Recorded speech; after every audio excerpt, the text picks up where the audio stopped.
Movie start होते ही हम एक साइंटिस्ट हंट को देखते हैं जो कि एक खास मिशन के लिए एक एक्स सोल्जर डीसी को हायर करता है। असल में हंट ने मिनरल की तलाश के लिए एक ऐसे एरिया में जाना था जो कि वार जोन था, जहां पर जंगें होती रहती थी और ये जंगें मिलिट्री और वहां के लोकल एरिया के लोगों के दरमियान होती थी और इसीलिए वो डीसी को हायर करता है ताकि वो उसकी सिक्योरिटी के लिए अपनी सोल्जर टीम को उसके साथ लेकर चले। और ये एक काफी बड़ा और कॉम्प्लिकेटेड मिशन था। डीसी हंट के साथ अपनी इस डील को ऑन करता है और उससे एडवांस ले लेता है और अपनी एक सोल्जर टीम रेडी करके उस जगह के लिए चल पड़ता है। उसकी टीम में 6 सोल्जर होते हैं और उन सब का एक अलग रोल था। वो लोग केयरफुली हंट को उस जगह तक ले जाने में कामयाब हो जाते हैं। वहाँ पर उन लोगों को एक काफी पुराना मिलिट्री शेल्टर दिखाई देता है और यहाँ पर हंट का टारगेट उस मिलिट्री शेल्टर के अंदर जाना था। तब 2 सोल्जर बाहर निगरानी के लिए रुकते हैं और बाकी सोल्जर अंदर शेल्टर में जाते हैं उसे एक्सप्लोर करने के लिए। जो सोल्जर शेल्टर के बाहर होता है उसे वहाँ जंगल की तरफ कुछ दिखाई देता है और वो फायरिंग करने लगता है। तब गोलियों की आवाज सुनकर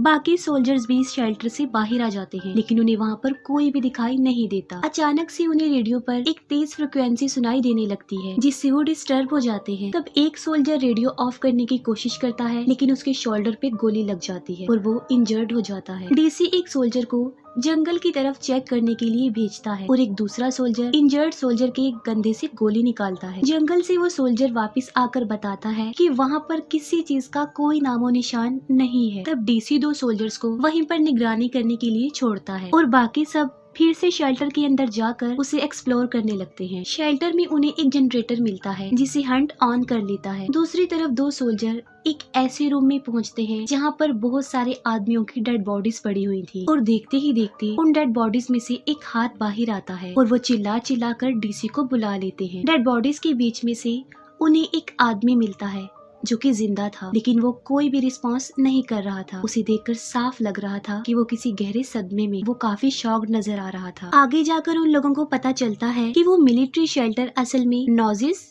यानी 6 सोल्जर्स का है और यहाँ पर वो नॉजिस सोल्जर्स आम इंसानों पर बहुत ही खतरनाक किस्म के एक्सपेरिमेंट्स किया करते थे। तब हंट से पूछा जाता है कि क्या उसकी रिसर्च का इस सब से कोई कनेक्शन तो नहीं है, जिस पर वो साफ इनकार कर देता है। अब क्योंकि डीसी को इस काम करने के पैसे मिले थे और इसलिए वो इस बात में ज्यादा इंटरेस्ट नहीं लेता और इस बात को इग्नोर करता है। एक सोल्जर उस आदमी को एक रूम में ले जाकर बैठा देता है और उस पर नजर रखता है। दूसरी तरफ हंट एक ऐसे रूम में जाता है जहाँ पर एक काफी पुरानी और काफी बड़ी मशीन पड़ी हुई थी और यहाँ पर हमें ये पता चलता है कि असल में उसके यहाँ आने का मकसद सिर्फ वो मशीन है, यानी वो इस मशीन की तलाश में ही यहाँ पर आया है। वो किसी एसोसिएशन के लिए काम किया करता था जिन्हें वो सारी रिपोर्ट्स प्रोवाइड कर रहा था। वो सोल्जर उस आदमी से बुलवाने की काफी कोशिश करता है लेकिन वो कुछ भी नहीं बोलता और चुप ही रहता है। उस सोल्जर के हाथ से एक कॉइन नीचे गिर जाता है और जब वो उसे उठाने की कोशिश करता है तब वो दिखता है कि उस आदमी के पीछे कोई खड़ा हुआ है। तब वो जल्दी से अपनी गन उठाता है लेकिन उस आदमी के पीछे वहाँ पर कोई भी नहीं होता और इतनी ही देर में वहाँ पर डीसी भी आ जाता है और उस सोल्जर को वो रेडियो रिपेयर करने के लिए रेडियो रूम में भेज देता है। हंट जो कि अपने काम में बिजी होता है और वो ऐसा फील करता है जैसे उसके पीछे कोई खड़ा हुआ है और जब वो टर्न करके देखता है तो वहाँ पर कोई भी नहीं होता। घबराहट के आलम में वो वहाँ से बाहर जाने की कोशिश करता है लेकिन किसी ने बाहर से डोर लॉक कर दिया था। तब उसे एक बार फिर से अपने पीछे किसी की प्रेजेंस का एहसास होता है और दोबारा से मुड़कर देखने पर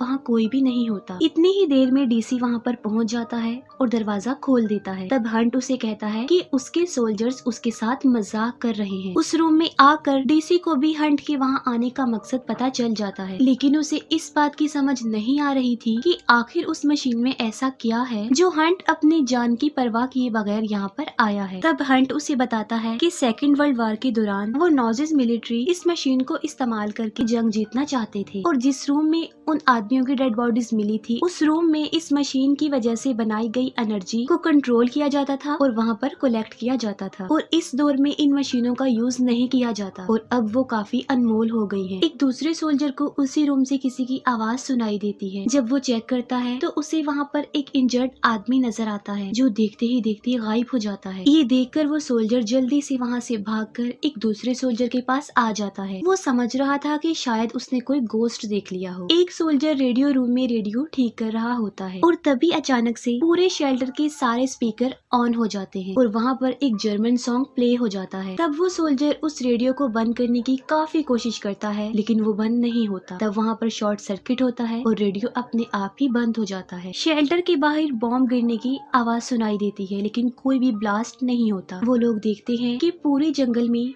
रोशनी ही रोशनी फैल चुकी है और लाइट में बहुत सारे लोग भी खड़े हुए नजर आ रहे थे और वो सब सोल्जर्स उन लोगों पर अंधाधुंध फायरिंग करने लगते हैं लेकिन उन खड़े हुए लोगों में एक आदमी भी वो नहीं मार पाते। और तभी अचानक से तेज हवा चलने लगती है और वहाँ पर फिर से अंधेरा छा जाता है। वो नोटिस करते हैं कि उनका एक सोल्जर वहाँ से गायब है और उसकी जगह पर एक आयरन क्रॉस पड़ा हुआ है। ये देखकर वो काफी हैरान हो जाते हैं कि आखिर ऐसा क्यों हो रहा है, ये सब कुछ कौन कर रहा है, क्योंकि वो आयरन क्रॉस नाजी सोल्जर्स के पास था। एक सोल्जर डीसी को एक बुलेट दिखाता है। वो बुलेट काफी पुरानी और वेस्ट हो गई थी, अब किसी काम की नहीं थी और उस गोली से फायर करना इम्पॉसिबल था क्योंकि अगर कोई ऐसा करता तो वो उसी को मार डालती जिसने वो गोली चलानी थी। इन सब चीजों से वो काफी परेशान हो जाते हैं और तंग आकर डीसी उस आदमी को गन पॉइंट कर देता है और तब वो आदमी पहली मर्तबा मूवमेंट करके उसकी तरफ देखता है। फिर डीसी हंट के पास जाता है। हंट उसे प्रोजेक्टर पर एक मूवी दिखाता है। तब उन्हें पता चलता है कि नॉजिस मिलिट्री इस मशीन का यूज करके मुर्दों को जिंदा करने की कोशिश कर रही थी, यानी वो रियलिटी से खेलने की कोशिश कर रहे थे और वो एक ऐसी फौज बनाना चाहते थे जो कभी भी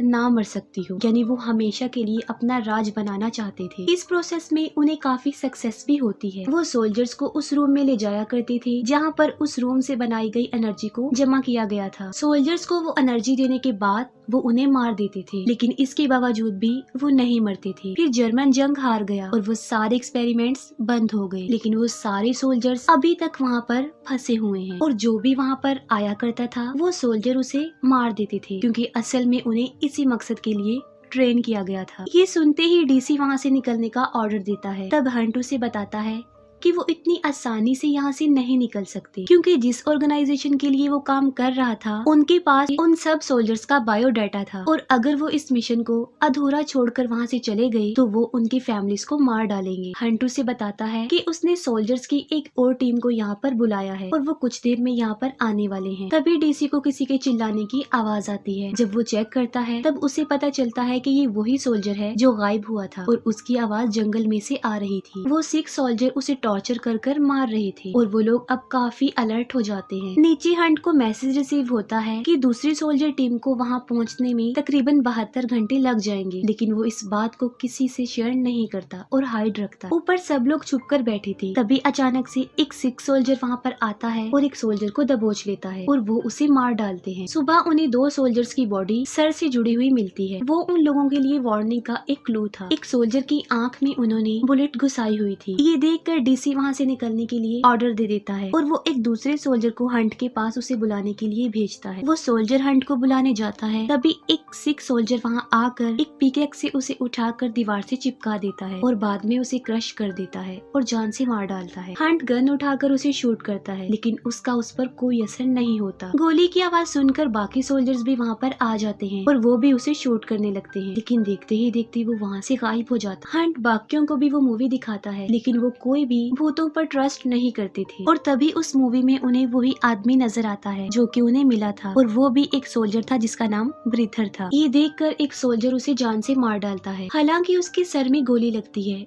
लेकिन फिर भी वो नहीं मरता। अचानक से लाइट ऑफ हो जाती है और ब्रीथर उस सोल्जर को लेकर वहाँ से गायब हो जाता है। वो सब बाहर जाकर देखते हैं तब उन्हें उनका पार्टनर सोल्जर मरा हुआ मिलता है और उसके ऊपर 4 लिखा हुआ था, यानी उन नॉजिस ने उस सोल्जर को रिप्लाई किया था कि अब वो 4 रह गए हैं। उन लोगों को अंदाजा हो चुका था कि वो कितनी बड़ी मुसीबत में फंस चुके हैं और अब वहाँ से निकलने के लिए कोई रास्ता नहीं बचा। तब वो उस मशीन को यूज करके उन नॉजिस मिलिट्री को उस ट्रैप में फंसाने का प्लान बनाते हैं। वो लोग अपनी सारी तैयारी कर लेते हैं। हंट उस मशीन को रिपेयर करके उसे इस्तेमाल के काबिल बना देता है। एक बार फिर से जंगल में चारों तरफ रोशनी छा जाती है और वो 6 सोल्जर्स वहाँ पर पहुँच जाते हैं और इस बार उनके साथ उनका लीडर यानी वही आदमी ब्रीथर भी था। नॉजिस आगे बढ़ने लगते हैं और वो उन पर फायरिंग शुरू कर देते हैं लेकिन गोलियों का उन पर कोई असर नहीं होता। नॉजिस बिल्कुल उस शेल्टर के पास आ गए थे। वो सोल्जर शेल्टर के अंदर चले जाते हैं और उनके पीछे पीछे वो नॉजेस भी चले जाते हैं। वो उन नॉजेस को अपने पीछे लगाकर उस मशीन तक लाने में कामयाब हो जाते हैं, लेकिन इस कोशिश के दौरान उनका एक और सोल्जर मारा जाता है। फिर सर्वाइवर सोल्जर किसी तरह उन नॉजेस को मशीन के पास ले आते हैं और हंट मशीन ऑन कर देता है। उस मशीन से एक एनर्जी वेव निकलती है